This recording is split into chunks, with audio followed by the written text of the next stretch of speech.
Global super লিগে খেলবেন Shakib Al Hasan. Dubai ক্যাপিটালসের জার্সিতে গায়ানায় অনুষ্ঠিত হতে যাওয়া সেই টুর্নামেন্টে খেলতে দেখা যাবে সাকিবকে। দুবাইয়ের হয়ে সাকিবের গ্লোবাল সুপার লিগ বা জিএসএল এ খেলার খবর ক্যাপিটালস কর্তৃপক্ষ নিজেরাই জানিয়েছে নিজেদের অফিসিয়াল ফেসবুক পেজে। আর পোস্টের ক্যাপশনে লেখা হয়, সাউথ আফ্রিকার অলরাউন্ডার কেশব মহারাজের বদলি হিসেবে দলে ভেড়ানো হয়েছে আল হাসানকে। গ্লোবাল সুপার লিগ খেলবেন সাকিব, সেই গুঞ্জন ছিল আগে থেকেই। সবাই ভাবছিলেন হয়তো রংপুর রাইডার্সের হয়ে খেলতে নামবেন দেশের সেরা এই ক্রিকেটার, কিন্তু সেই আশঙ্কা দূর হয় রংপুরের স্কোয়াড ঘোষণার পর। সেখানে দেখা যায়নি আল হাসানের নাম। অবশ্য সাকিবের না থাকার কারণও এক সংবাদ সম্মেলনে জানিয়েছে রংপুর কর্তৃপক্ষ।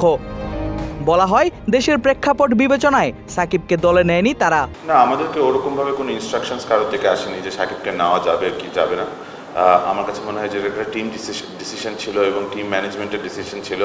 বিকজ আমাদের দেশের যে পরিস্থিতি, সেই পরিস্থিতিতে সাকিব আল হাসানকে নিলে এটার আউটকাম কী হতে পারে এটা আসলে আমাদের খুব একটা জানা নেই।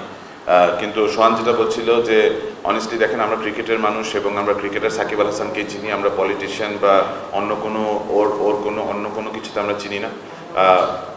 আমরা ওনার সাথে যতটুকু কথা হয়েছে বা যতটুকু বলা হয়েছে আমরা ওভাবে করি।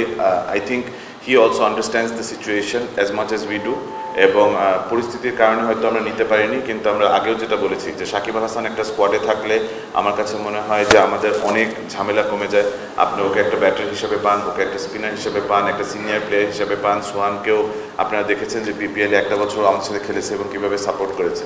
তো অ্যাজ এ ক্রিকেটার তার কোনো ডাউট নেই, কিন্তু আমাদের দেশের সিচুয়েশন সার্কামস্ট্যান্সেস অনুযায়ী এটা আমাদের ম্যানেজমেন্টেরই ডিসিশন ছিল। আমাদের কোনো ধরনের প্রেশার কারণ জায়গা থেকে দেওয়া হয়নি, but as a management we thought the consequences might be different, so যার কারণে ওকে নেওয়া যাচ্ছে। সূচি অনুযায়ী 10 জুলাই সেন্ট্রাল স্টেক্সের বিপক্ষে নিজেদের প্রথম ম্যাচে মাঠে নামবে দুবাই ক্যাপিটালস। তাদের পরের ম্যাচ 11 জুলাই হোবার্ট হারিকেন্সের বিপক্ষে। 13 জুলাই তারা মাঠে নামবে গায়ানা অ্যামাজন ওয়ারিয়র্সের বিপক্ষে।